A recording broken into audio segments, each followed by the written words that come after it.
I'm a legend. I'm a legend. I'm a legend.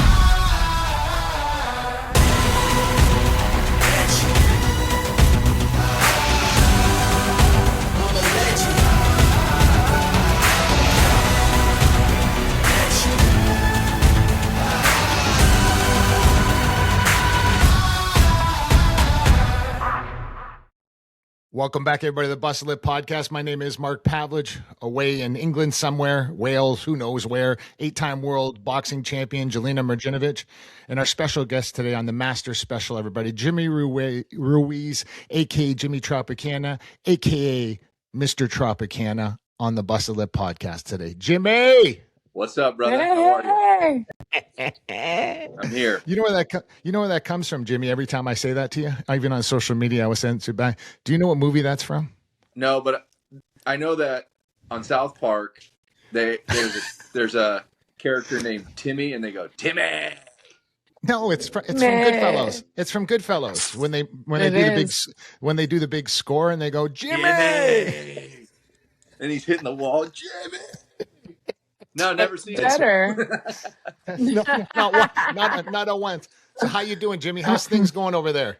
I'm excellent. You know, I've aged 45 minutes waiting for you to figure out how to use the computer. Oh, you got to tell the world. Why tell everybody, Jimmy? Why just throw me under the bus like that at the beginning? Just bam. I'm just happy. I'm happy it's not me. So yeah, Jimmy just throwing me under the bus to get the things rolling here. We started this podcast Sunday at 6 p.m. It's now Monday at 11 a.m. Finally figured out. You know, Mark, it's the little red button that says record. You just press it, and then all this good stuff happens. Yeah, I know. Listen, weird like that. I expect that from you, Jimmy. And literally, when one day we do play golf together and we're playing a big skins game, I will repay you in spades. Here we go. You're gonna repay me, all right? In spades. I take 20s only, pal. Yeah, of course. Not And I don't Canadian have ones either. Not no, Canadian ones. That's $10, Mark. Yeah, exactly. Do Canadians have real money, or they just pay like just? It's Monopoly. Yeah, it's not good, Jimmy. It's not. It's very it's just colored. Not good. This is what I take only. That's a $100 bill. That's a $100 bill, and to you, Jimmy, that is $72.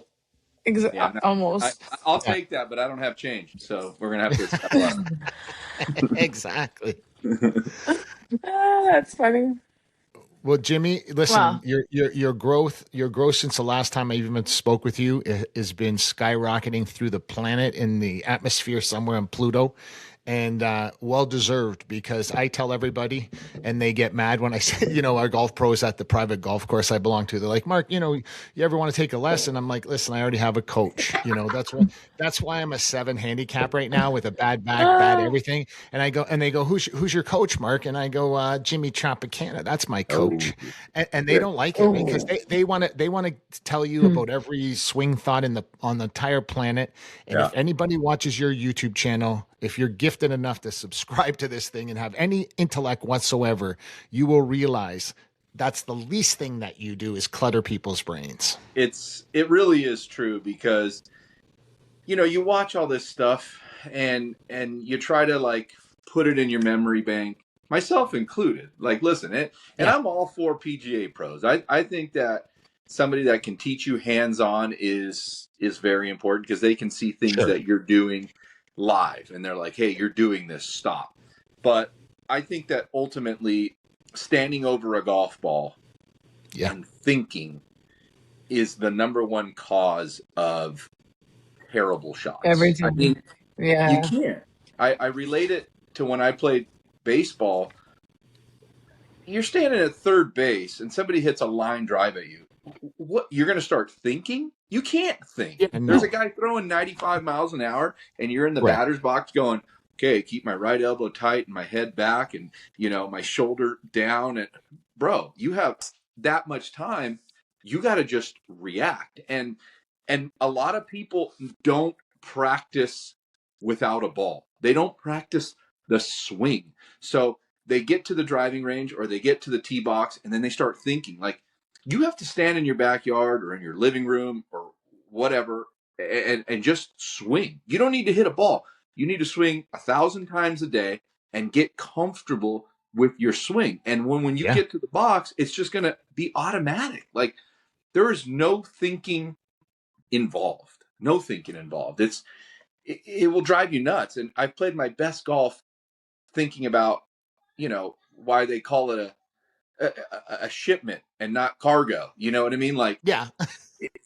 It's stuff like that. You got to keep your head down and your elbow in and your knees flexed and stay behind the ball, but also weight shift and don't come over the top, but also relax.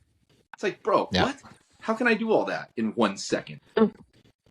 It's very funny you say that. It's because all of those things is like I golf, and I only golf. How I got into golfing, I always got invited to these charity golf tournaments, right? And I'm a big charity advocate, and those days are incredibly long, but you always feel so good after doing them because the charity raises so much money and all of the things. And so the first one I went to, I was fucking terrible. Like, I was so bad. Like boxing, you bend your elbows. I played slow pitch and softball. So everything about the concept of transferring over is just completely opposite to golf. And like delaying your weight is kind of with boxing. Anyway, my old trainer that passed away, he was almost a scratch golfer. I think when he finally, because as he got older, he was like a 2 handicap, and so he's like, we went to a tournament together, and he's trying to give me tips on the golf course, and he's like, "You're embarrassing me." Like, he had this big heavy accent, Eastern European. He's like, "You're embarrassing me." I was like, "Well, you're telling me too many things. Like, you can't, lean over the ball, bend your knees, stick your butt out, like all of the things." And I was like, I'm not good at this. Is my 3rd time golfing. Like, this is too much. Yeah. And so instead of like in the summers, we didn't box, we went for golf lessons, and he taught me how to golf. And it was the same thing though. But we had a big saying. It was always KISS, keep it simple, stupid. And he always called me stupid when it came to golf because I'm not smart when it comes to golf. And so he would give me 2 or 3 cues. And it's the same thing you're saying, is just relaxing, step over the ball, relax and hit it. But as an athlete, I can adjust to those things. But so I obviously have seen you on this podcast before, and I'm so appreciative to talk to you today because I have so many questions about all the things, because I've watched your channel even before us doing this, because I was like, I like how it's a very simple approach. You step up to the ball. Again, you practice prior, and then it should be automatic. It's the same with boxing. Everything you do, you shadow box, and then it's just automatic. So I always laughed because, again, in the summer, because my old coach, Milan, loved golfing. He golfed like twice a day if he could, every day. And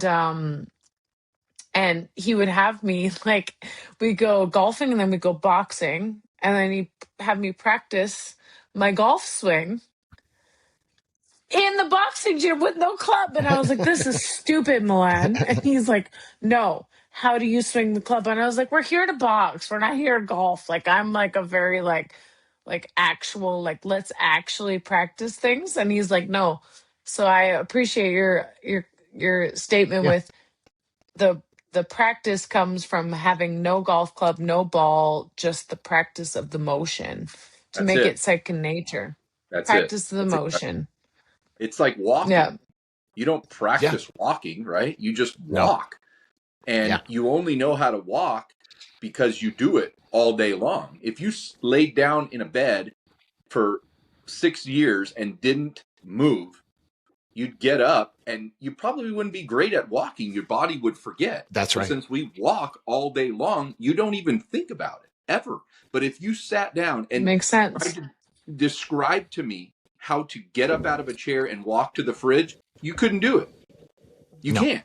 What go? My toes bend first, my knees. What goes first, and then how do I lift my leg? Like, you can't describe that. And it's pretty much the same motion with the golf swing. You can't really describe what I feel is not what you're going to feel. So I try to get big movements. I try to have general ideas.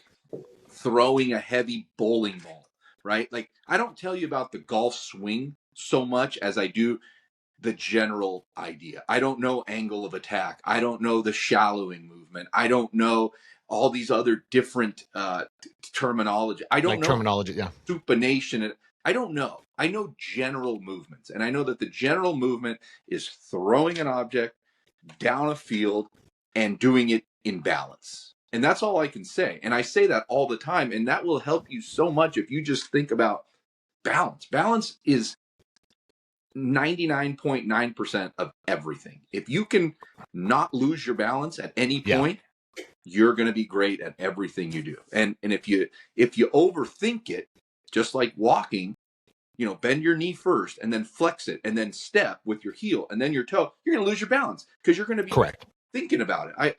I posted something the other day about if there's a bench, a regular bench that you are, the bench that you sit on, and it's right on the ground. And I said, walk across that bench. You would get up and walk across it. If I put that bench 100 feet in the air and I said, walk across it, first thing you'd do is you'd start looking for the balance. You'd be like, oh, this is so difficult. It's the same bench. You're just 100 feet in the air. Why is it so much? Because your brain starts thinking about it. And when your brain thinks, you have no balance. So you have to you just have to do it. It just has to happen. You can't think about it. I literally started driving the ball 1,000,000 times better when you did one episode on low high. You talked about bringing the club low high. I'm walking down the fairway at my golf course, and literally I told you this on the last show, and people were laughing, and then I'm like, no one's laughing because they're all standing behind me. You know what I mean? Because and I'm just walking down the fairway like low high, low high, low high. You know, and it's like and the people are like, and then all of a sudden people are like, what does that mean, Mark? And I'm like, you go subscribe to this channel. Yeah, just go subscribe. Yeah, just go subscribe to the channel and then you'll figure it out, right? But it's like, that's easy to remember for me. It's just super easy to remember. It's like, bring it back low, finish high. And I was drilling the ball like at least 30 yards farther. And I'm not joking, not 10, 15 yards, 30 yards farther. Just from that. Correctly. Yeah. Correct. And it was... and at this course, you have to keep it in the fairway. So it's literally that those Don't two things. Don't I know that, Mark? Yes. But what I'm saying is just like you were saying earlier, like same when you talk about boxing, right? There's like little things that you probably learn. Like, you know, I remember a boxing trainer one time said, be on the phone, Mark, be on the phone. My right hand's always up when I box because I was always worried to get hit by the hook. And then literally golf is the same way. But if you can simplify it, then you can actually do it in the heat of the moment, right? In boxing and as well as in golf. 100%. And so I have a question. Go ahead. So Jimmy, do you feel like because you explain it simply, like you're explaining in layman terms versus like the supination and this and that and all the things that confuse people, do you think people understand it more and that's why you've been successful with all of this? Like for me, I think so. I think so. And I'll tell you, when I make these videos, and this is how this whole thing started. When I make these videos, I'm glad that you watch them and I'm glad that they resonate with you. But I'm making these videos for myself. I'm explaining this. I was going to ask this. Yeah. Because I started on YouTube. Golf is a streaky game. And on Wednesday, you can be playing marvelous. And on Wednesday afternoon, it's like you've never played before. So there's these little moments in time on the golf course where you have it. And at those moments, I would pull out my phone and I would go, okay, it's like the weight shift and whatever I was feeling, I would record it. And I had hundreds of these videos. And then my phone filled up and I had nowhere to keep these. So I said, where can I put these so that I can watch them back? So I started putting them on YouTube, my own personal YouTube. I love that. Crazy. And I would watch them while I was playing. If I couldn't find it, let me think what I was playing well on the 24th. Let me go back to the 24th and let me see what I was doing that day, what I was thinking about. So I'd watch them. And then people started commenting on them. They were public, you know, and people started commenting. They're like, hey, I like this. What about this? And what about that? And what do you feel during this? And how do I fix this? And I was like, oh, I don't know. Maybe I should start addressing some of these. So then I would just answer the question based on what I knew. You know, I wouldn't give a complicated response because you know, it just would you say you couldn't give one, Jimmy? Would you say you couldn't give a complicated response, meaning like you wouldn't even know how to do that? I don't know how to do that. I don't know that. Here's what I relate. And listen, I'm not taking anything away from the technical teachers and the PGA pros. Like those guys are great. Those guys are trained. They have gone through it and they understand it. I guess they understand it, you know, more than maybe I do. But my biggest thing is this: if you see a video online of a lady, a mother of 4, who's making a cooking video online and makes a great dish, can you say to her, "Hey, listen, I don't trust you because you're not a certified chef"? No, you never would. Never. Right. Because she made the dish. Now, it doesn't matter that she's not a chef. Maybe she, you know, cut some corners, or maybe she didn't do things exactly the way that they teach you in school to become a chef. But the bottom line is the result happened and the result is good. So I don't necessarily want people to think that like, oh, you can only listen to these people because they have a license, which is great. Like I'm happy for you that you went through it and that you have this prestigious title. And I think people should go see them. But there's a stigma about don't listen to these other people. But I think everybody can teach anything, right? Like, why shouldn't you listen to this lady? She makes, you know, this lasagna, and she can make a chicken casserole, and she can make a bowl of cereal. Like, you don't have to be a chef and train. Jimmy, do you think though that people in the, like, those technical guys, you're not a friend to them anymore? Meaning, like, you can, like, I know you're saying right now, you're going, those guys are important for the game and they went through all these things and all this stuff. But don't you think deep down they must talk so much shit about you on the range when, say a guy like Rory McIlroy is looking at your videos, which at one time or another he probably has. It's guaranteed. But he shuffles that to his golf teacher, and his golf teacher said, "Oh, you're looking at this shit. What are you talking about? This guy's not a golf pro."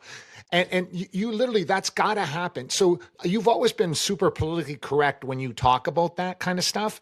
But I guarantee you, they're not the other way around. I guarantee. No, probably not. They're probably not. And honestly, I don't care. And I'm not making videos for pros. Like, the pros are pros, man. Like, correct. I think that pros don't even need teachers, right? Like, I feel like they can get in there and figure it out. These are superb athletes. And like Lee Trevino used to say, or Gary Player, actually, not Trevino. He would say, I don't take instruction from anybody that can't beat me. Yeah.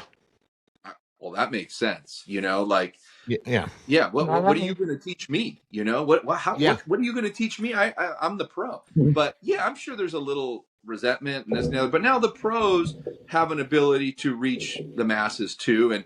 And like I said, it's nothing personal against those guys. I admire them, and I might do it one day myself. You know, when I have a little bit more time, I'll go take the classes and take the test and pass it. And then say, do you think that's important for the final chapter though, Jimmy? Do you think is that a thing in your head that you go, you know me? No. And I'll tell you why.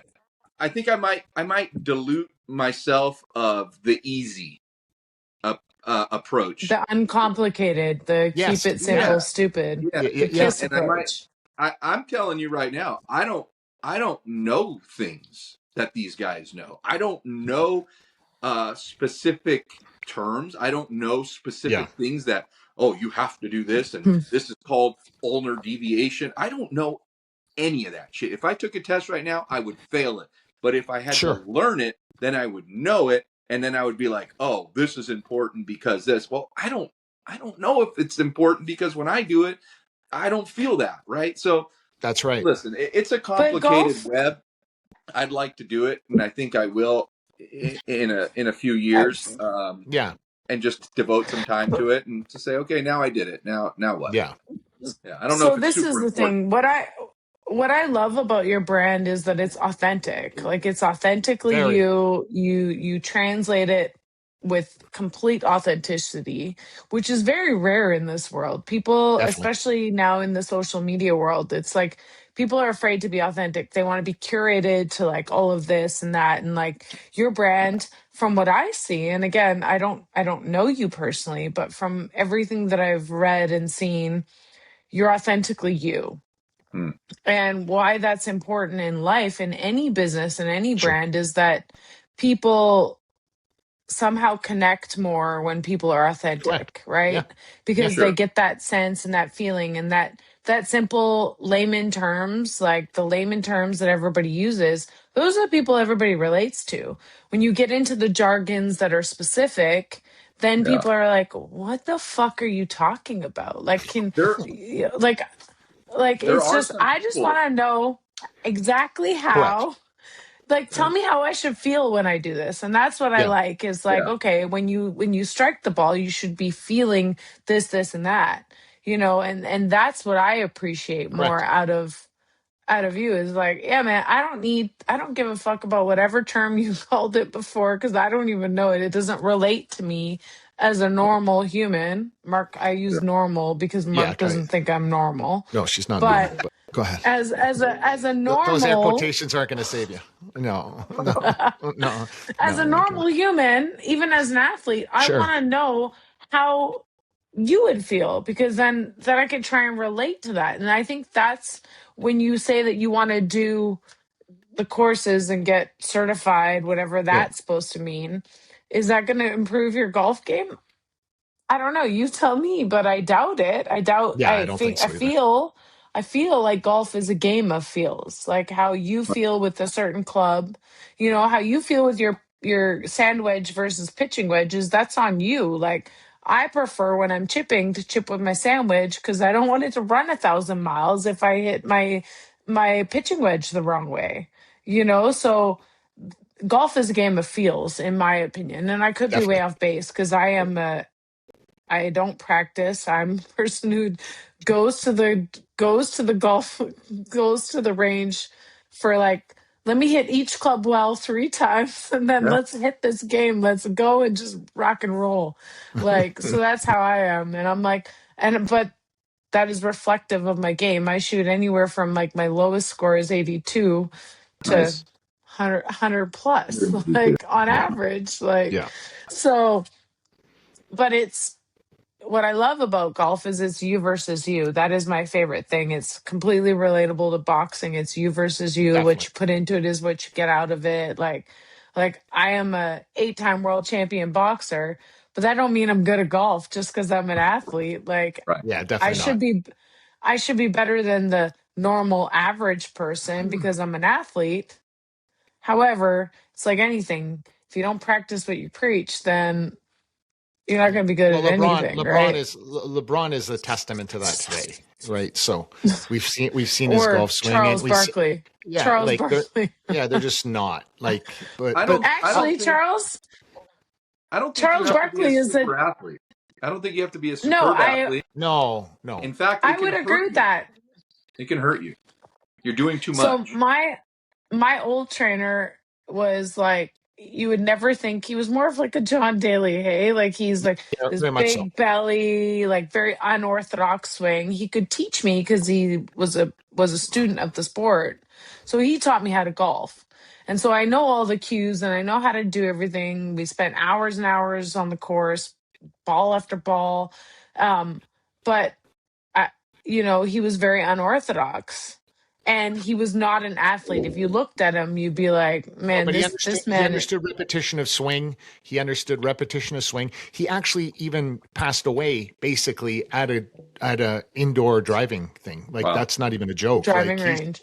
drive Yeah. like a virtual golf place. Like he was that obsessive about golf. But the thing he was Obsessed. obsessive, but he was obsessed about the repetition of the swing. So it doesn't matter if you're an athlete or Which not goes an back to athlete. what you were Yeah, saying. and a lot of people I realize too, it's like they want to become great putters and they want to become great things. As people, and Jimmy, you would know the answer to this. How many people practice putting? They don't. They drop their 3 balls on the green before they're ready to tee off. They hit about 6, 7, 8, 9 putts, and they figure they got it all figured out. People don't practice putting. They just don't. It's they say something. putt, drive for show, putt for dough, and it Yeah. is the facts. Like Well, I'm it's a yeah, but if you see people's scores and you start circling the check your three putts in the course of a round, and literally that's where you'll see 4, 5, 6, 7 shots come off the board just from straight putting. But people don't that's practice me. putting. They just don't practice putting. It's weird. I Like can I can hit the ball, but then put me on the green, and like if I get lucky, or if I'm focused, if I stand over the ball the right way, if I'm thinking about my putt, I can hit it in one or two, right? But otherwise, fuck it. If I'm out there and I'm distracted, I'm like 3, 4 putt every time, and that's what screws up my round.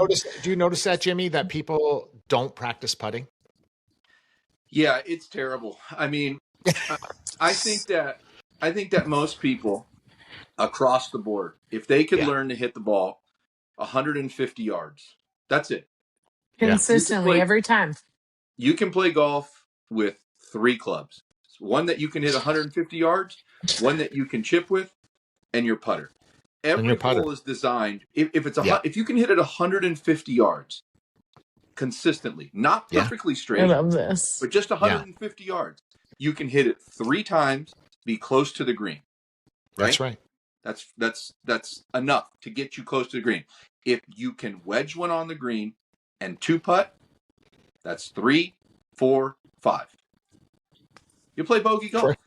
But they don't do it. Like they take out the driver and hit it into the living room, and then they snap hook it on the next one. And it's they should just go to 150 yards. That's it. Just hit it 150 yards every time, and your scores are going to drop. And if you can only practice 6-foot to 10-foot putts, that's it. Because anybody can hit a ball to 10 feet. Anybody. 10 feet is massive. A 10-foot circle, you can hit it inside that circle and make the putt. You'll be a great golfer in 6 months. But nobody wants to practice that. They want to hit it 320. I have a question. I have a question. So when I learned to golf, again, this is back in the day, Milan took me to par 3, like a par 3 golf, and he made me put my driver away. He had me carry like a very small set of clubs, and he was like, "These are the clubs you use. That's it. No more, no less. This is what we're doing today. This is how we're going to learn golf." So, do you think, in your opinion, because I would say, you know, you have this platform and your opinion matters because you're obviously teaching people and people resonate with you. Do you think that people should start with more of a par 3 golf versus just going out to like a full 18 hole regular, let's get going? Because I like the par 3s. Don't get me wrong, I love crushing the ball because it makes me feel really good. I mean, I'm an athlete. It makes me feel like super strong when I can hit the ball 200 yards. For me, that's a lot. So I'm like, it makes me feel mentally good. But a par 3, when you're going, how many par 3s are past 220? None. There's maybe 1 or 2 holes, maybe on so do you suggest to a beginner to maybe go to these pitch and putts, par 3s, whatever, to learn how to use your wedges and actually putt? 150%. I think that until you can hit the ball onto the green every time, you shouldn't even step out onto a golf course, and it will make you so much better. 73% of your shots on the golf course. 73% of your shots on the golf course for any skill level. You, a pro, 73% of the shots are inside 120 yards. Correct. What do you think you should focus on? Start at 120. That's it. It sounds so easy, but people don't do it. They just don't. We have a place at my golf course called the Sanctuary. It's the best practice facility you've ever seen in your entire life. It really is. And you know what's funny, Jimmy? I'm not even joking. I'm down there probably 4 times a week just at that, besides the range. And I literally take off my golf shoes. It's beautiful. I take off my socks and I sit in the sand for about 3-4 hours, and people drive by and they're like, Mark, what the hell are you doing? And I'm like, I'm practicing my bunker game, and then I go on the green and I practice my putting like for hours and hours and hours. And people are looking at me like I'm some kind of Martian. But then I go play with them and they're like, oh, yeah, like this is the only game in the world that you actually have to like really practice to be good at it. I'm not talking about being a hack that's just playing whenever. I'm talking about being good at the game. Good. Yeah. And it's literally, if you're not practicing these specific things, and I mean just I don't have like you said, you got me out of the swing thought thing. I'm never going to take a lesson ever. I did when I was a kid, but now would just wreck where I'm going. Like it would wreck it. Like if I hear one more moron talk about swing speed when I'm playing with them, when they shoot 100, I'm going to smack somebody. Like it's insane. Like shut up already. Like swing speed. You're talking about swing speed. Like shut up. Like go practice. You ain't there yet. Yeah, you ain't there yet. You can't talk about swing speed when your mechanics are all over the place. The world I live in. This is the world people are talking about. They're talking about, and people are very delusional on actually how far they hit the ball. Like if you ask someone, they'll be like, oh yeah, I usually hit it 280, 270. And then you play with them and you're like, bro, it's me. I tell everybody I hit the ball 250. Ain't no fucking chance. Well, so you're them, you know what I mean? But so that's who cares though? I agree, Jimmy. Yeah, it's not my business. I do. Yeah. No. The question: these people that talk about how far they hit it, like, who cares? I agree. Well, what do you do after? It's what about the next shot? Yeah, like you can hit it 330, and I'll hit it 250, and we will have a 14-yard shot that counts just as much as that. Now, is it easier to play when you're closer to the pin? Sure, it's easier to play, but that's right. You still have to hit the shot. So I don't 100%. Care how hard you hit it. I care about the next one. Like I don't understand that. I'll never brag about hitting it far. I don't care about hitting it far. I care about hitting it where I want it to go. But Jimmy, you can't be anywhere in today's day of golf in a pro shop or walking around without people talking about how far they hit it and their swing speed. And people will ask me sometimes, like, "What's your swing speed?" I go, "Easy, low, high." That's my swing. That's my swing speed. That's my swing speed. Yeah, that's my swing speed. I'm telling you, that's what it is. Now, what it is, I don't care. But like, I hit the ball straight and I hit it not abnormally far, but far enough where I'm like the game is getting easier for me, and that's what people don't understand. But it's like that's I implore people not just to subscribe to your YouTube channel, but your Instagram and everything else. You're literally giving it away for free, Jimmy. Like it's insane when you actually think about it. It's insanity, and I think that's why I've put together that most golf professionals on the PGA Tour when or on Live Golf, John Ram walks by and goes, "Hey Bryson, did you see this?" And it's you, Jimmy. It is, because it's so simple that I would imagine they're tired of hearing about swing speed and tectonic and bullshit and all that crap, because they're the ones now. You look at a swing like, I don't know, Shoffley or Scotty or whatever the case may be, and you'll see them have problems. Like they'll have problems. Like they like one second it's like this, and then all of a sudden you see like they're having problems with their swings, and it's like, is that swing or is that mentally? Like, are they having issues like up here? Because golf is all up here too. That's my point, though. If you're building a swing on simplicity, like Jimmy teaches, 100%, then that doesn't come into play that much, because you're literally swinging the club like he's teaching people how to do it. And I would think that the golf world, the traditional golf world, is so mad, and I'm glad, because my coach, Mark Pavelich, my coach, future senior club champion. You understand? Watch this today at Blackhawk Golf and Country Club. My coach is Jimmy Tropicana, aka Mr. Tropicana. Checks Okay. in the mail. And you don't have to, yeah. Listen, Jimmy, you won't even be there when I do win though. But when I have the cup, my grandson comes running down, they're gonna say, would you like to thank anybody today, Mark? And I'd say, yeah, I'd like to thank my wife, Minot, for just being kind and nice all the time. And I'd like to thank my golf coach, Jimmy Tropicana. I love that. I love it. There's a little thing that happens every single week. And every time there's a pro tournament, the winner, the next day, the Monday, today, I don't know who, I forgot who won yesterday. Oh, I know who won yesterday, JJ Spawn. So JJ Spawn won yesterday. Today, there will be an absolute boner fest about JJ Spawn's swing.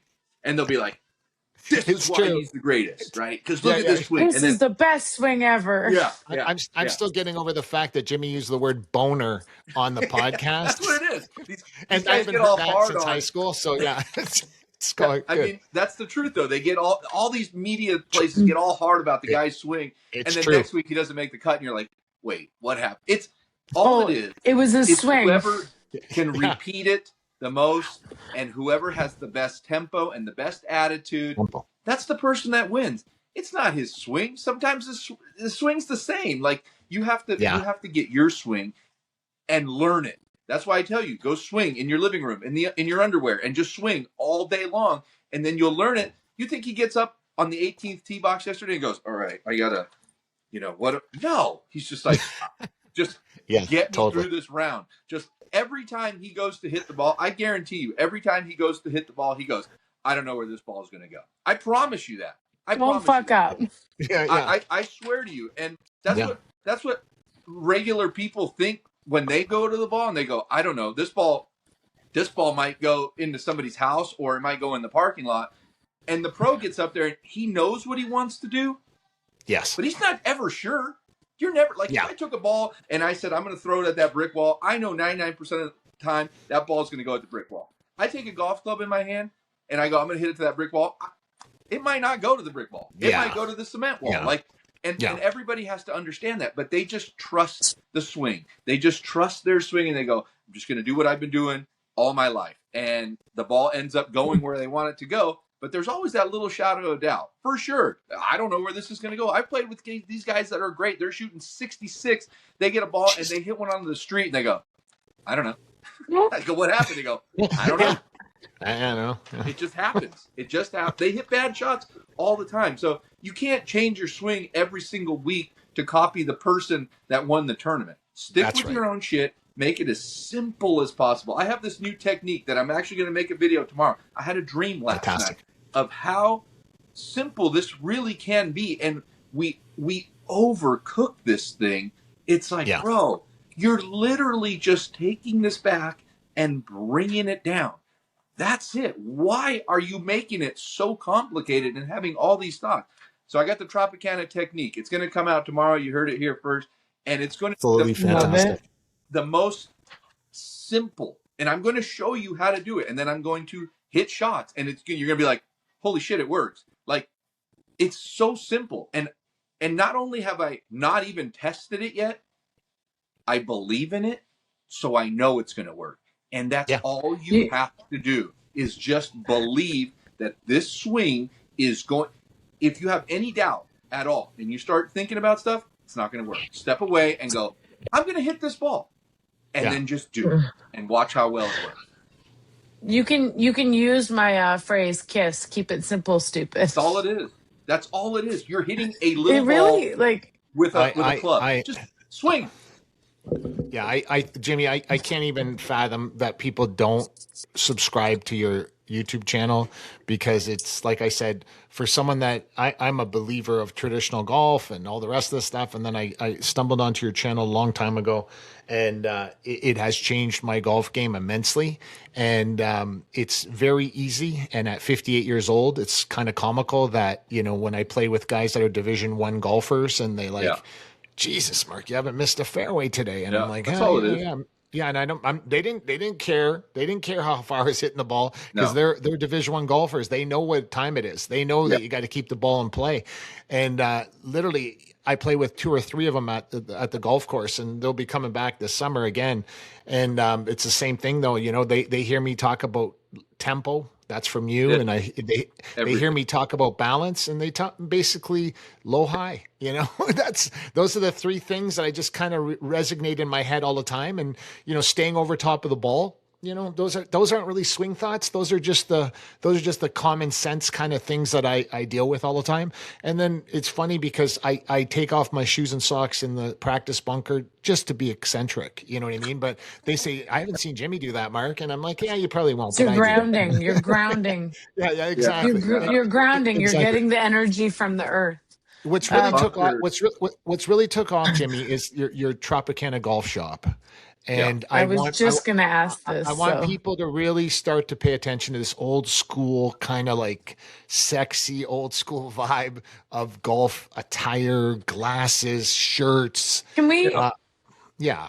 Can we talk about like your whole concept of your Tropicana Golf Club first? Because I found this fascinating because I love the vibes. I love the energy. Like, can we talk about like just quickly recap for people who don't follow you, where you got the vision, the process? Because I love the story. I've read some articles and I just thought it was fascinating for me. But I'd love for you to explain kind of like your origins in your own words. Because I don't want to rephrase incorrectly. Yeah, I don't think anything is like scripted. I don't do it for a reason. I do it because to me, it looks good, and that's all I know. I'm not going to wear sweatpants. I'm not going to wear the hoodie out on the golf course. I don't do that. I watched when I would watch golf as a kid. Mm-hmm. I watched Lee Trevino, I watched Chi-Chi and Arnold, and that's how they dressed. So that's still the image I see in my head when I think of golfer. I see them, and I just go, well, I guess I have to look like them, and everybody's doing their thing today, and that's fine, and it's all comfort and performance and this and the other, and I don't know. I like presentable and classic. But that's my opinion. I totally agree. I totally agree. That's what's appealing to my eye. I'm not opposed to anybody, and I just have influences, like I have a Western belt buckle. Like, what the hell? That doesn't even go with it, but it kind of does. I love it. Yeah, I got these new pants coming out. I got the Tropicana trousers that I found 6 pairs of pants at a Goodwill about 15 years ago, and they were right next to each other. It was some dude who died, obviously, and they donated his pants. And I was like, "Oh, these are sick!" And they're Western, they're polyester and they're Western, and I bought all 6 of them. Yeah. And I started wearing them just because I liked them, and I don't know, they were $3, and I was like, yeah. And people go ape shit over these pants. They're like, "Where did you get those?" I'm like, honestly, Goodwill. And they're like, "Well, where can I get them?" I go, "I don't know." So I've been working on these pants for a year and a half. Nobody can make them. I don't understand. I've been to like 6 different the qualities. places. Yeah, I know it's different. I know we were talking about it on the last show about the pants, because I remember bringing it to my son's attention, and he was talking about, and you two kind of connected, and he was saying that this is really different. Like it's the fabric of the actual pant. It's more expensive to make. It's more expensive to make now with the quality that they used back in the day. Everybody's cut corners 100%. Now. Yeah, they're that's cut so corners. true. And if you go to, I don't know, Macy's or whatever the hell, a retailer, and you buy a pair of pants, in 3 months, those pair of pants will be a piece of shit. Yeah, it's true. They shrink. True. They're discolored. It's 100%. Either they rip or they fade. I have a pair of pants from 1971 that look amazing. They've been washed. It's a miracle. 50,000 times.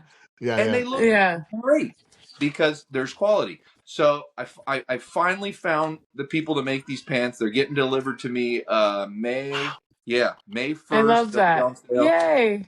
And honestly, I was so determined to make these because if anything happens to these 5 pairs of pants, I'm screwed. It's over. So it's over. I need it's more over. pants. You get a rip, it's so game over.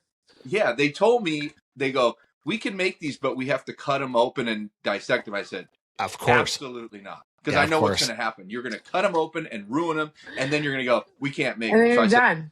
You either figure out how to make them without cutting them, and I have to have these back, or you don't have the job. Like, I can't. Yeah. It's more important to me to have these 5 pairs of pants. Actually, it was 6 pairs of pants.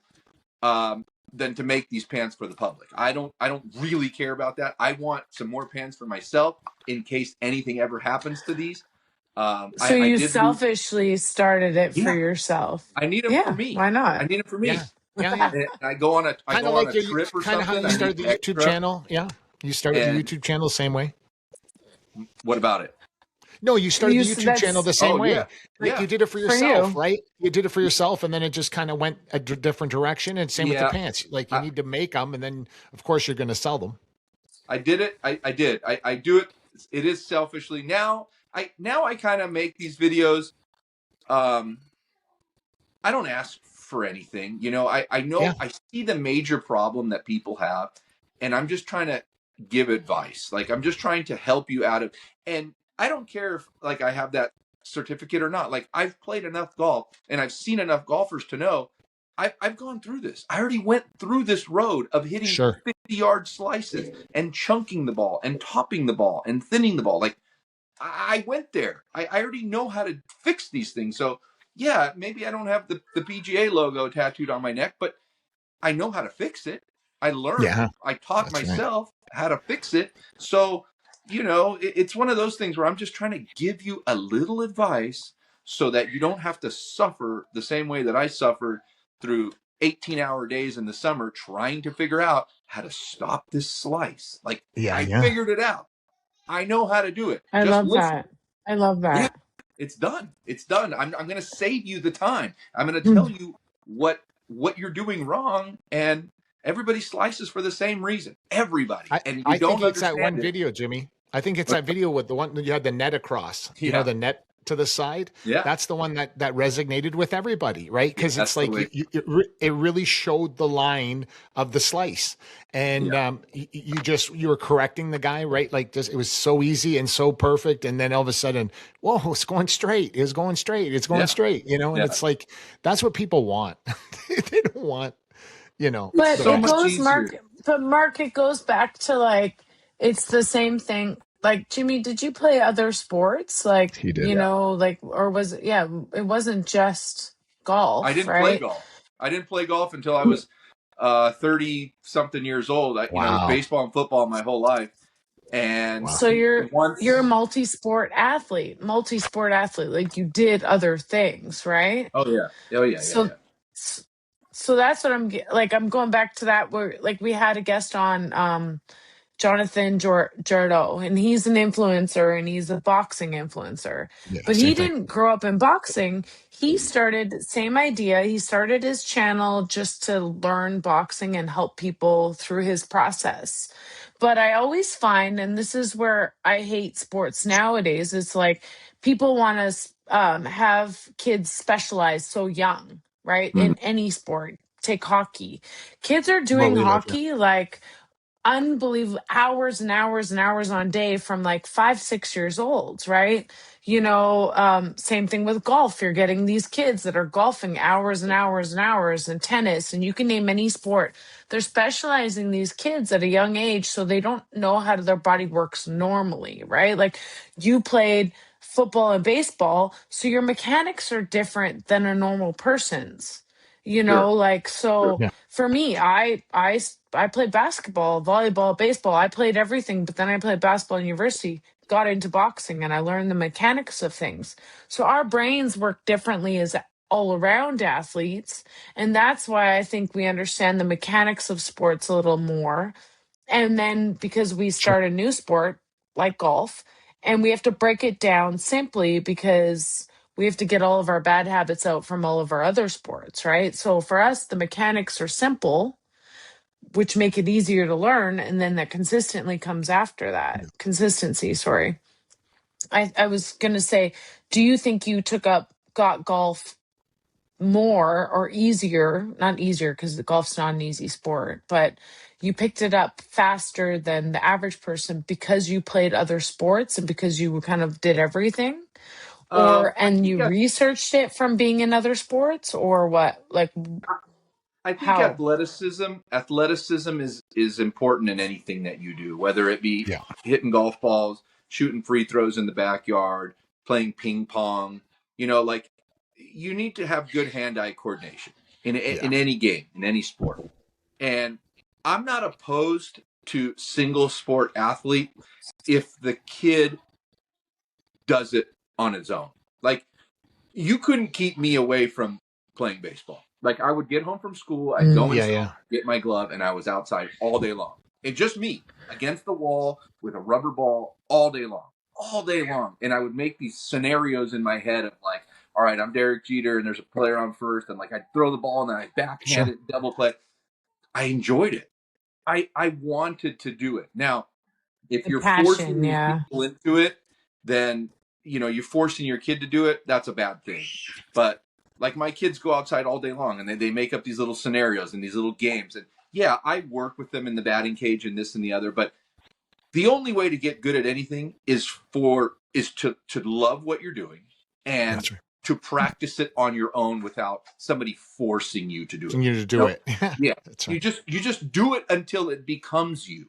You just don't stop doing it. I didn't stop fielding ground balls, so that when I got to my first day of high school and they said, "Hey, you want to play football?" I go, I don't know how to play football. They go, well, here, take this ball and throw it over there. And I was like, well, that's easy. All right. And they're like, nobody else could do that. They couldn't figure out how to throw the ball to the person standing on. They go, can you run over there? I go, yeah, I know how to run, and I know how to move quick because I've been backhanding these balls and running in the hole and running to first base. And like, I'm fast and I can get out of the way. So everything does help, but I'm not opposed to somebody going, listen, I don't care about baseball. I don't care about basketball. I don't care about football. I love golf. And the kid goes, I love golf. Well, then let him play golf, and get away from him. Put him outside. Like a Tiger Woods. Yeah. Like a Tiger Woods. Tiger Woods loved golf. Like I don't know if Tiger Woods loved golf. I think Tiger Woods didn't love making he was his a dad. Product. He loved making his dad. No, I think you're right.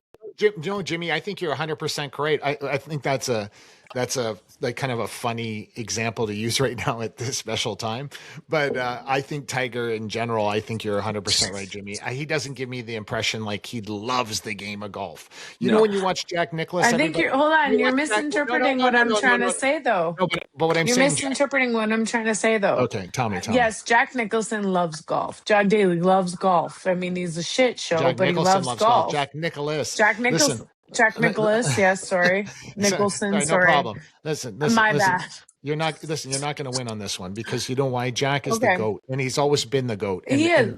And people are realizing that as time goes on. But what I'm trying to tell you is there's someone. I didn't disagree with you, Mark. You can see that someone loved the game of golf. Like he loved the game of golf and he loved winning.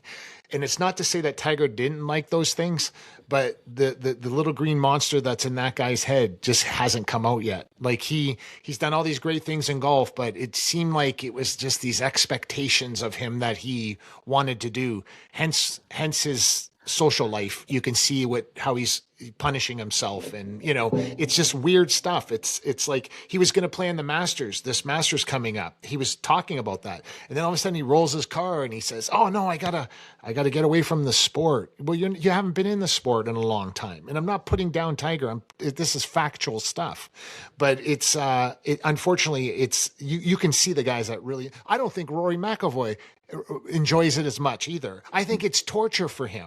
I think it's like he looks like he's tortured. It's the expectation of being successful, and that's every athlete. Correct. Every athlete, the expectation, unless you're right, the love of the sport. Correct. Right? Like Kobe. Kobe loved basketball. Like you couldn't. Michael Jordan. They love basketball. Those guys were obsessed with the sport. Practiced morning, noon, and night kind of that's thing. That's the point, though, Jay. Those people, you could tell on their face, though. You could see on their face that they You could see the passion of the sport. Yeah. Listen, I'm not disagreeing with you, but I'm saying you can have whatever reason makes you love what you do, right? Like, I had a fear of disappointing Milan after a while and disappointing, myself, too. I love boxing. I loved it when I was doing it, but the idea of it sometimes scared the fuck out of me. I told you this. When I walked to the ring, every single time, I was like, why the fuck am I doing this? Like, every single ring walk. And I was like, dude, I'm getting up here to embarrass myself in front of however many thousands of people Sure. watching me, and I have the potential to lose. But when you're doing the action, you fall in love with it all over again. You Yeah. can't say Tiger didn't love the actions of golf, the actual game. Maybe he wasn't in love with the idea of the game, Sure. but he loved what the games, the actions of the game mean to him, which means impressing his dad, impressing his fans, impressing now his son, all of those things. I think he does have a love for the game.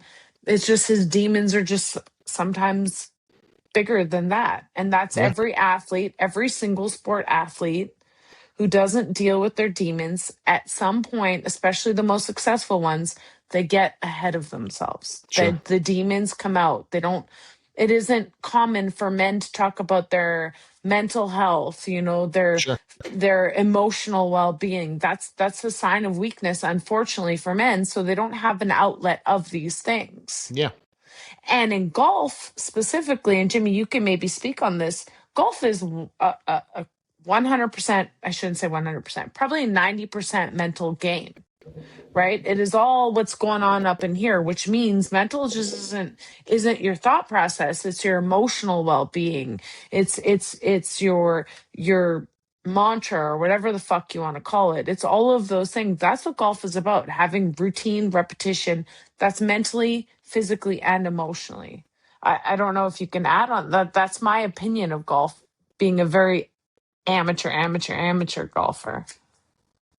Yeah, it is. It is a mental. It is a mental game where you have to learn how to discipline yourself from trying to do too much, and that's where things get blurred. When you have a hobby like playing golf, you go and pay and play golf and hope to play well. When your golf now becomes a career, that's when all the pressure is put on. That's in anything in life. When you start getting paid for something, the love goes away because now you're getting paid to do it. And there are very few people, they say they will, but there are very few people and musicians and this and the other who would continue to do what they do at the level that they do it and not get paid. Mick Jagger, Correct. with all the money on the planet, is not going to go on a 30 stop tour for free. He No. can tell you he loves music and this and the other. Yeah. He ain't No doing way. it for free. No He way, doesn't Jimmy. love it. But when No way. he was 17 and they said, hey, listen, we're going to put you on a 30 stop tour. You're not going to pay you, but you get to go play music in front of He'd people. do it. He would say, I'm on. So the Yeah. money is what turns people from I love this to it's just another It's my paycheck. job. I Yeah. have to do it well in order to get the paycheck. And now there's standards that I have to get to and what people expect. So nobody loves golf. Nobody loves golf more than the weekend warrior. The guy that Yes. goes and pays 100%. $95 and goes, So I have true. 5 hours. So I true. don't care what any pro says. If they said, hey, no more payment on the PGA Tour, but you can play for free, they'd go, I'm out. I'm out. Yeah. For Right? sure. So I have a For sure, question Jimmy. with that. So with that statement, like when you start getting paid for what you do, like you started your channel and your platform Yeah. because you absolutely loved it, right? So Yeah. this is just a personal like. So now it's your way of living, right? Not just your channel, but like your brand and all of the things you've built. So do you personally still love what you do, or has it become more of a job and more of a chore for you? This is just like a just curious question. I don't think it's a chore. Listen, I get to go to golf courses and record videos Yeah. and you know, and help people. I couldn't do it if I wasn't getting paid, right? How would I wouldn't make any Financially, money yeah. for my family, right? So Yeah. You don't if have they said time. today, hey, listen, no more, you don't get paid anything, and I'd have to stop doing it and then go get a job, right? I'd have to go Yeah. back to work. That's just logistics of life. You have to work in order to pay for things. Now, do I love it any less? Actually, no. I like it, and I do it because I'm teaching myself and I'm teaching others, and I like that. Is it sometimes a little difficult? Yeah. I know people are going to be like, dude, you record videos online. Okay. Yeah. But they don't see everything out. You know, I get up at 4:00 in the morning to make sure that at 6:30 the perfect light hits to record these videos, and I'm driving far and this and the other. Wah, wah, wah. Nobody cares. But now I'm doing things. I'm not just going to the golf course at 4 p.m. after work and going, hey, this is working for me today. Now there's the involvement, and there's back and forth, and there's emails and this and the other. I'm not trying to complain. I really am blessed that I'm able to do this for a living, but it's not just wake up in the morning and just, hey, you know, whatever I want to do, I'll do, you know. No, there's structure to this. And now I feel that I have to keep a structure. And as soon as you have a structure and discipline to it, it's no longer a hobby. You know, fishing at 3:00 on a Tuesday is a hobby. You just go and put it in there. And I was talking to my dad yesterday, and he goes, you know, how are you playing? And I go, I don't even play golf. What do you mean? I go, I don't play golf. I go to the golf course, and I have, you know, 12 things that I have to record. And then I have to be home at 2:00 to pick up my kids from school and take them to baseball and softball and soccer and this and the other. So I'm not out there just goofing off, screwing around, playing golf all day long. I play one round, maybe a month, one 18-hole round. Really? A month? A month? Yeah, a month. That's 4.5 hours. So wow. That's my question. It's become more of a job now. It is a job. It is a job. It is 100%. It's a job. But so do you still get the enjoyment, which is they always say you love what you do. You never work a day in your life, right? Like that kind of thing. So I'm not saying you don't enjoy it, but do you get a little less satisfaction out of golf now? Is it kind of like not when I go play. When you actually play, I still have the same enjoyment that I had before. Now the other stuff, the recording and the filming, that's not playing golf for me, right? I'm on camera and I'm doing something. I'm not tuned out and just playing golf. It may seem like that because I'm actually playing golf in the video, but there's other stuff going on in my head and this and the other and lighting and background and this and blah, blah, blah, and the camera and the mics. And, you know, when you're playing golf, you're focused on playing golf. And I do that once a month, and I won't record during those times. And I'll go play with my buddies, or I'll play somewhere and I'm just playing golf. And I still absolutely love that. Do I love going and filming videos? I actually do. I do love it. I get up at 4:00 in the morning. I drive out there. I don't hate it. I don't hate it at all. I'm going to go tomorrow morning and develop this new thing. And I'll be there at 6:00 in the morning, waiting for the sun to come up. Fantastic. And I have all these ideas, and I'm constantly thinking about it. And the products and the pants and the glasses and the tournaments. That's no longer passion, Jimmy. That's no longer passion, my friend. That's called obsession. And that's the ingredient you need to take it to Pluto. Because passion is one thing, but when you talk, you can even sense it in your voice. It's become an obsession now, because you're talking about all these moving parts and you're going forward in it. Sure, you pick up the kids to go at 2:00 to batting practice, whatever the case may be. But tell me you're not thinking of this madness that you're putting together now, and that you're launching it tomorrow, and that, you know, all these things are going on. Oh, and let's go to Tropicanagolfshop.com and I'm supposed to be doing, like, this is a lot of stuff going on, right? And usually the greats at anything, the word passion doesn't take part anymore. It usually becomes an obsession. Yeah, I don't. Successful.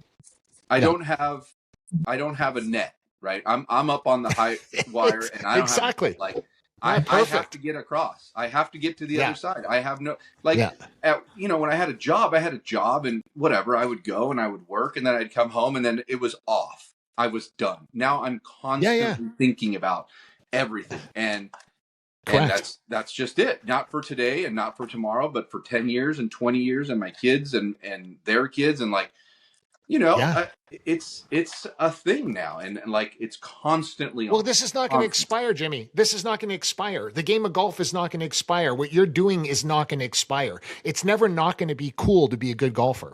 You know what I'm saying? Yeah. So you just keep this flow going. Like, there's no to Tropicana Golf Shop, to Tropicana Entertainment, Tropicana everything. Hey, is Tropicana Barbershop still going? You still have your barbershop? Yeah, it's still there. You do. You still got it. Wow. Yeah. They run it. The barbers run. Do you have 4 now, or I read somewhere you were expanding 4 locations? There's one. I read somewhere you were. There's one Okay. barbershop here in my hometown, and they run it. It's called Tropicana Barbershop. It's on Route 66, Fantastic. and it's like a golf shop and a barbershop, and it's really cool. And I built that. That was the first thing I built because I hated my barbershop. I couldn't stand it, and I was like, I'm not gonna go look for one. I'm just gonna make one that I like. And I found 3 great barbers and got them in there, and they're fantastic, and they make a living there, and it's awesome. I love that.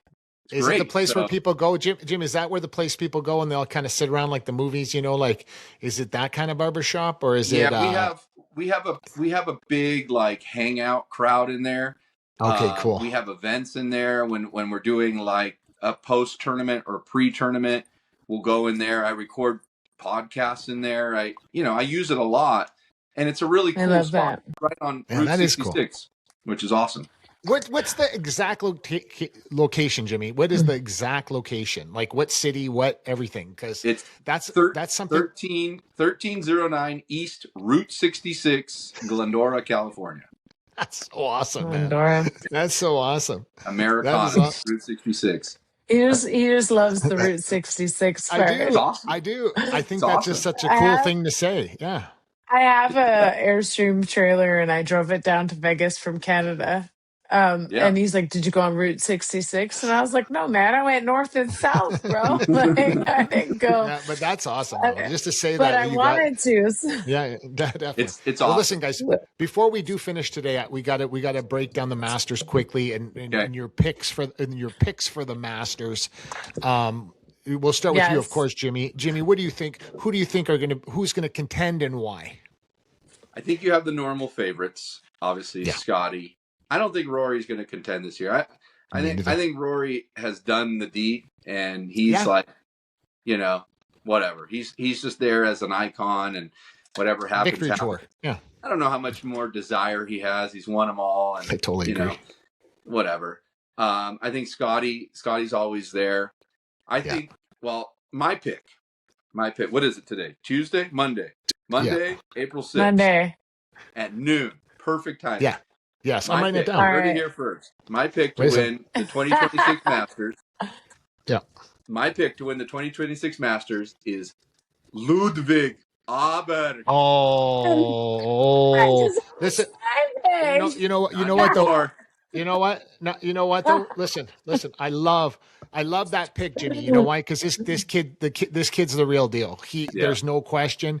But he will not win the Masters this year. But it's a great pick, though. That's a great pick. He's a dark horse, but he's my pick too. He's because not that dark, Jay. He's not that dark. Why is he's calm under pressure? No. He has but he's no not a dark horse. expectations. He's one of the favorites for sure. He's one of the.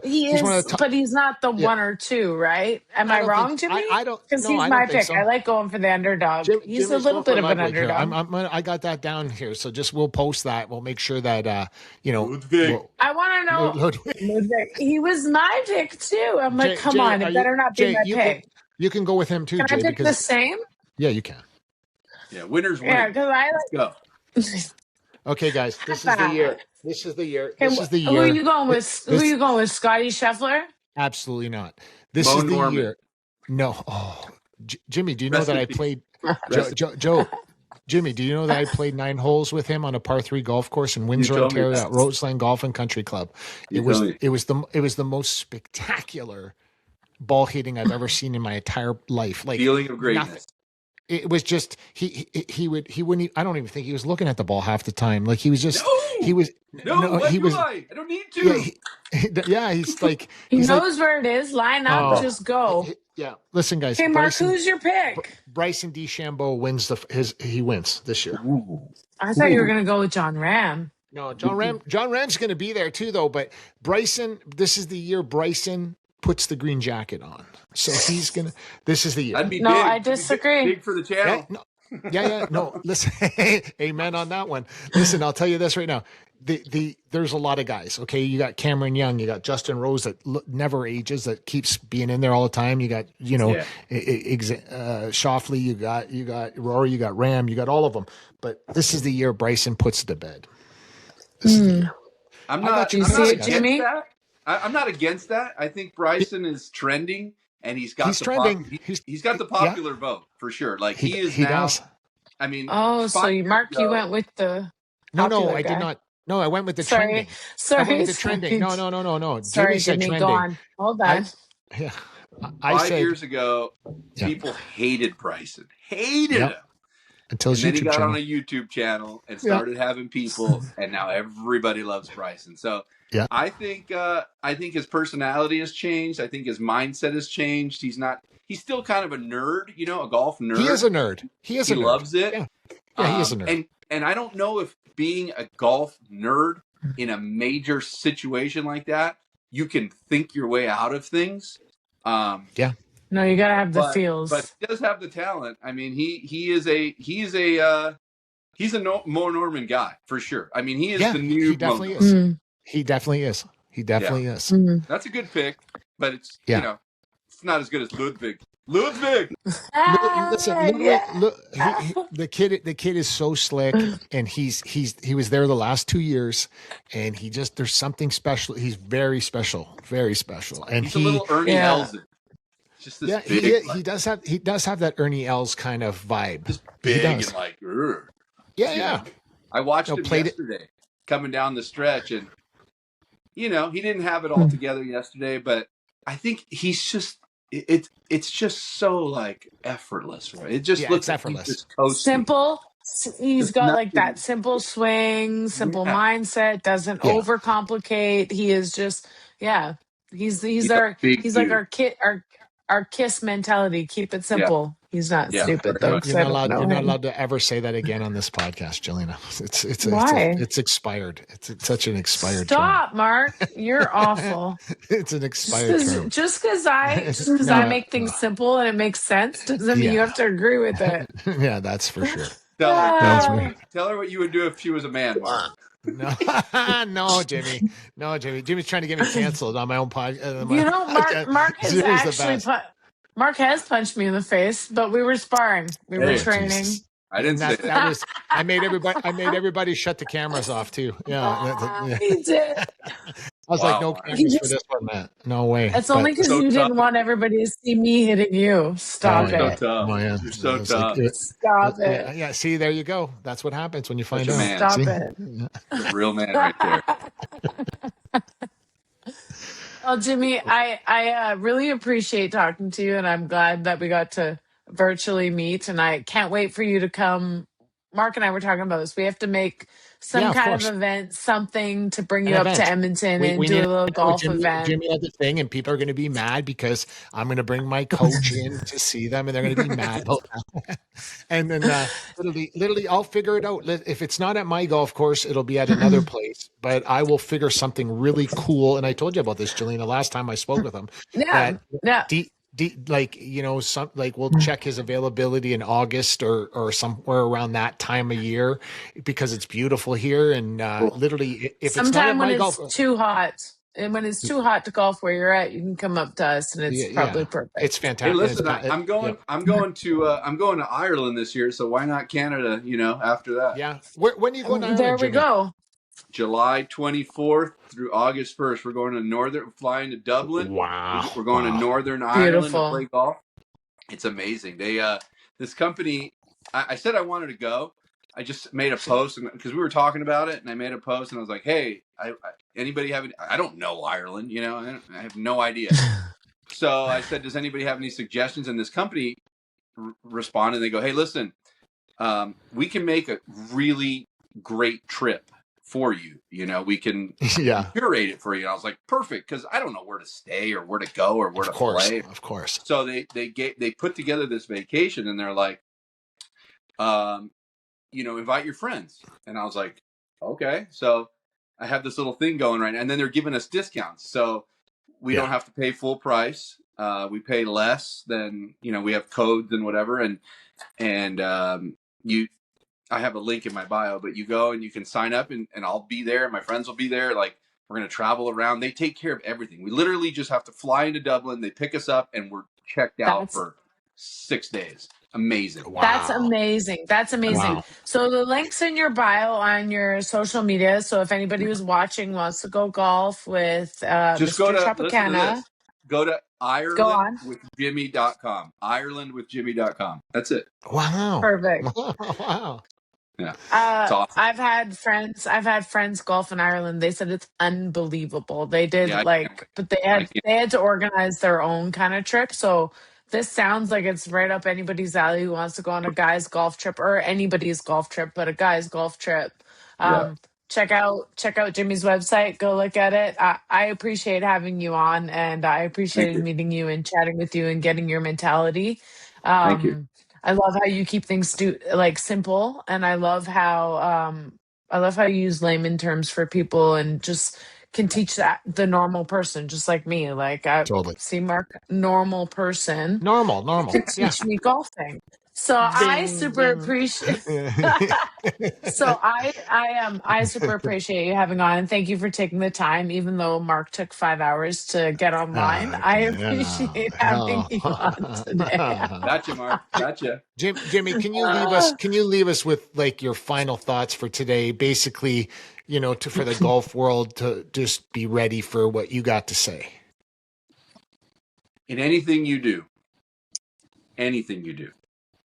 there are two words that describe everything perfectly. And if you think these things, whether it be walking, running, shooting a basketball, playing golf, the only thing you need to do, relationships, whatever, 2 words, be smooth. That's it. Be smooth. I like that. I love that. Smooth is key. Be smooth. Wait, be smooth. Okay. Mark's writing it down. Thanks, Coach. I love that. Smooth. I love that. Always smooth. Never pressure. Never tension. Be smooth, and everything will work out. Wasn't it like be like water, be smooth like water, like Bruce Lee, right? Like water, be like water. Just be smooth. I don't know, water or rocks or ice. Oh, be smooth, man. Be trying smooth. to relate it to my we're trademarking that. Well, everybody, thank you so much, Jimmy, for being on the show today. The Master Special with Jimmy Tropicana. Greatly appreciated, Jimmy. As always, you're just one of the greatest golf minds out there today, and we can't thank you enough for being on the show today. Appreciate it. We'll talk to you. Thank you. Jimmy. It was nice meeting you. Talk to you soon, Jimmy. You too. Be smooth. Bye-bye. Bye. Be smooth. Be Jimmy smooth. Jimmy Tropicana, everybody on the bus lip. I Hilarious. love him. I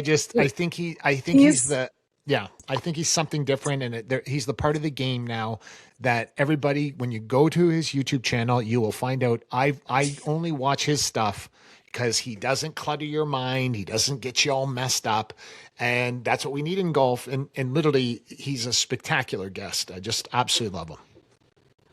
You know what I really liked about him was he's authentic. Like he is like, what you see is what you get. And totally. It's the same as me, which is I can understand why you like him, because it's like what you see is what you get kind of thing. And I love his idea about golf. Like, I wish I had someone like that when I started. Of course. And again, like I had told you, I had Milan teach me, which was like, sure. I would rather box 5 hours a day than have Milan teach me golf. But I learned the basics and the foundations of everything because he kept it simple. Whereas I would have loved to be able to watch a YouTube, go to the driving range and figure it out. But I had to go play 4 hours of golf with Milan every time if I wanted to learn something new. It was a nightmare. So, I loved him. I loved your guys' relationship and banter. Like, I knew I was going to like him from the jump when he started giving me a hard time. And I was like, I would expect that from Jimmy. I really would. He's like, guys, before I forget though, moving forward, Jelena and I have took on this kind of like this charity that we're going to work with.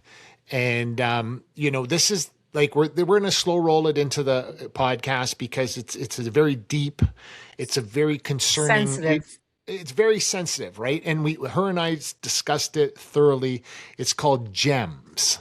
And it's a charity that deals with women in crisis, women that have been abused.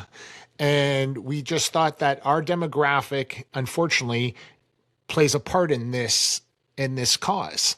And we're going to let you know more about it as time comes up. There'll be a press release coming out this coming week about it. And Jelena and I just wanted to bring it to your attention because it's a charity that we're going to be dealing with the Busted Lip podcast. We want to raise awareness for the charity because we believe that the charity does some incredible things for these women. It's a Alberta-based charity right now. We want to expand it and get some more support for this charity because we think they do some incredible things for these women who have just been in bad situations. So our goal is to raise awareness for this charity and for the cause in general, because as Mark said, our demographic unfortunately is one of the prime yeah we're people sitting in the prime real estate. So definitely. So we're just gonna, through this podcast at the end, we're just gonna have a little information for you at the end of each podcast, just a little tidbit factor, and we want to raise awareness for gems. And don't forget, everybody, also, too, our great advertisers at Crystal Glass Canada, your clear choice for all your glass needs. Go to crystalglass.ca today. And don't forget, everybody, Masters Week, Jelena with the Oberg pick, along with Jimmy and me. Let's go, Bryson. It's your time to shine. But I think Jelena and Jimmy might have a good shot at this one. I'm here for it. I mean, every other year I've loved John Ram. Like before I think he he's won, got a good shot too. I do too. I think he has some swag too. Like I He enjoy does. him. But then when he went to the live, I was like, oh my goodness, what are you doing, bro? And I became not a fan because he chased that paper. That 150 million helped, right? I get it. I totally get it. But I was like, where are we at? You just Anyway, of course. I am a John Ram fan, and I hope he does well. But I think he might. I think he has a shot. But I think he's still gonna, shake off some of that live dust coming in, all the expectations. Live dust. Let me write that down. There's little live dust on him. He's got that live dust. He's got some live dust, or he's got that chip on his back. So we'll see. So I like him too. I'm with Ludwig or John Ram, but we have to pick one. We always have one winner in this game. That's right. And I'm sorry you're going down this time. All right, everybody. Tune in every Tuesday on the Busted Lip Podcast, 7 Eastern, 4 Pacific, 5 Mountain. Every Tuesday on the Busted Lip Podcast with myself and, of course, the lovely Jelena Mrdjenovich. We'll see you next week.